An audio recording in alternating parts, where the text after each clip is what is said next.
Going to move on to our next cruise, which is with Carnival, and it's on board the Carnival Sunshine. Let's take you to Orlando, but here's a taster of this gorgeous ship. Keep on wanting to sing, you're my sunshine, my only sunshine. You make me happy.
What a beautiful ship, and guaranteed lots and lots of fun and sunshine, of course, as well, because this cruise takes you over to Orlando and then all the way around the Caribbean. Do you know, Keith, just looking, bear in mind, you know, you've got flights over to Orlando. You know, I've flown to Orlando and sometimes paid £600 for economy, and then you've got 5 nights in a hotel and a 7-night Caribbean cruise. This is it's incredible value. It really, really is, Sean. And again, I mean, this is virtually a brand new ship. It was Carnival Destiny before, launched in 1996, and it was extensively refurbished. £100 million spent on it, and it's emerged after 2 months in dry dock last year as Carnival Sunshine. And it's all singing, all dancing. It's a fantastic ship. It really, really is. I know. The great thing is we've got lots of dates to choose from at the moment as well. So anyway, let's talk you through. As we mentioned, you're flying over to Orlando, and now we're going to include car hire for 5 days and a hotel for 5 nights, aren't we? Yeah, that's right. Yeah, 5 days of car hire, five nights in a hand-picked hotel. If you want to do this for transfers, you can do, because we know that people sometimes prefer transfers to a hotel, and then of course you can use the public transport to get you to the parks or wherever you want to go. But the car hire, we think, is the best way to go forward, the best value. And of course, when you get here, Orlando's got so much. It's more than just the parks. It's got lovely pockets of tree-lined neighbourhoods, lovely communities with great sense of history and community, a rich performing arts scene, fantastic gardens, parks and museums, a kind of slower, lazier pace of life that's often overlooked. However, if you want to go for the adrenaline-pumping fantasy of the parks, then it's there. And they are amazing, aren't they? They're absolutely amazing, yeah. Best one, of course, you've got all the Disney ones, Magic Kingdom, Epcot, the Hollywood Studios. If you've got one of those to pick the Magic Kingdom, in my view, because it gives you the real classic Disney experience. Then you can go through to the newest park in Florida, which is Legoland, which is because Lego's made a massive renaissance recently and come back. You can watch gator wrestling at Gatorland, get up personal with penguins, sharks, dolphins and flamingos, and swim and touch and play with dolphins and tropical fish at SeaWorld, or you can sip butterbeer at the Harry Potter world, which is amazing. Oh, I'd love to, yeah. Harry Potter. I've not been to Orlando for a few years, so it's all changed a bit since I was last there. Anyway, so you've got 5 nights there in a gorgeous hotel. You've got car hire, all transfers. Just ring the call centre to ask about those. But then you're going to be taking a wonderful cruise from Port Canaveral around the Caribbean. Yep, you are. First stop is Nassau, of course, one of the Bahamas, a taste of Europe with the Caribbean flavour. Lovely little place, this. I mean, there are more than 700 islands that make up the Bahamas chain. Only 20 of them are inhabited, and this one's great. It's 75 miles from the coast of Florida. Fort Charlotte's a big draw here for me. A lovely kind of moat and drawbridge and dungeons, and you can walk the ramparts, giving you great views over the whole of Nassau.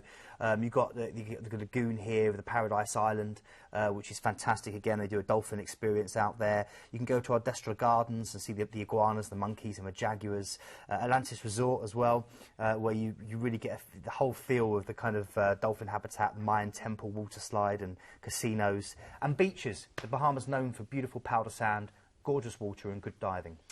Then a day at sea, and I think you'll probably be sunbathing and drinking and eating, and then over to one of my favourite islands, St Thomas. So beautiful. Beautiful, one of the US Virgin Islands, and again, it's got what National Geographic believe is one of the world's best beaches, Magin's Bay. Yes. Which I know you've been there with your mum, haven't you? And beautiful place there. And also you've got Coral World, 4.5-acre marine park with an underwater observatory, which gives you 360-degree views of the fish and other sea creatures, and a chance to pet and feed sharks even. It's incredible. Go up to Mountain Top and do one of the zip-lining experiences there for great views over the whole of St Thomas and neighbouring islands. Go over to St John, the smallest of the US Virgin Islands, which is about 30 minutes away by ferry, and is 2/3 national park, and it's got a wonderful sugar plantation on there. Really, really great. Where next, then, Keith? Then we're going to San Juan, which is in Puerto Rico, and this is the oldest city under the American flag. It vibrates to a lively salsa beat. There's a great zest in the air, stunning natural setting, verdant peaks, tropical rainforests, gleaming white sand beaches, great mix of cultures, a great mix of Spanish heritage there, with a now new kind of modern feel from America. Really enticing. My big thing here, go to Casa Bacardi, the home of Bacardi, see how much rum they distill. San Cristobal Fort is fantastic, and if you like your beaches, Condado Beach, beautiful peninsula of golden sand, really good for swimming and sunbathing. Do you know, it's so miserable at the moment outside, you just want to be somewhere like this, don't you? Then Grand Turk, Grand Turk, yeah, the capital of the Turk and Caicos Islands, small, bustling, full of Caribbean charm again, and it's like stepping back into the Caribbean 40 years ago, if those of you, the early jet-setting visitors. In fact, this is where John Glenn smashed down on the first historic mission to space. When he came back, he re-entered the atmosphere and splashed down just near to Grand Turk itself. Gibbs Cay is incredible. You can go there and you can encounter stingrays and feed the stingrays like we saw with the pictures last week. And it's also famous, this place is famous for its coral reefs. And it's got a 7,000-foot vertical wall. You know, when you swim along on a wall underwater, it just shoots off. I've dived it. It's absolutely stunning. And it's a brave man, is Keith, you know. Oh, no, scuba diving's the honestly. And then back to Port Canaveral, of course, and your flight from Orlando to the UK. And a final look at this gorgeous ship. She is stunning, isn't she? Yeah, great ship, as I said. Completely refurbed, 100 million spent down there. Lots of new stuff in there, lots of great new dining ideas. You've got the typical Carnival feel, but it's a much more refined kind of It's not Joe Farkas who's decorated this ship, which is Carnival's lead designer, so it's not quite as Gaudi as you'd expect with Carnival. It's really kind of it's kind of classy. It's really classy and kind of more relaxed. And well, can we just say we think this one's going to fly today? Yeah. You know, when you break this down, return flights from London to Orlando, 5 days car hire. If you don't, feel like driving over in America, we can sort out transfers instead. You've got 5 nights in that wonderful hotel in Orlando, and then a 7-night cruise around the Caribbean as well. You only need to pay a deposit today, but I know how busy we've been the last few weeks, and I would really recommend just give us a call right now. If you can't call this afternoon, then, of course, throughout the week. But do make sure you reserve a place on that amazing cruise. Now, excursion-wise as well, we've got excursions available through Planet Cruise at a fraction of the price. They're really low when you look at those, aren't they? Very good value indeed. I mean, look at that. To get around to see Atlantis for £26 per person is really good. And the Bacardi Rum Factory Tour. Yes. Casa Bacardi. I would definitely be booking that one.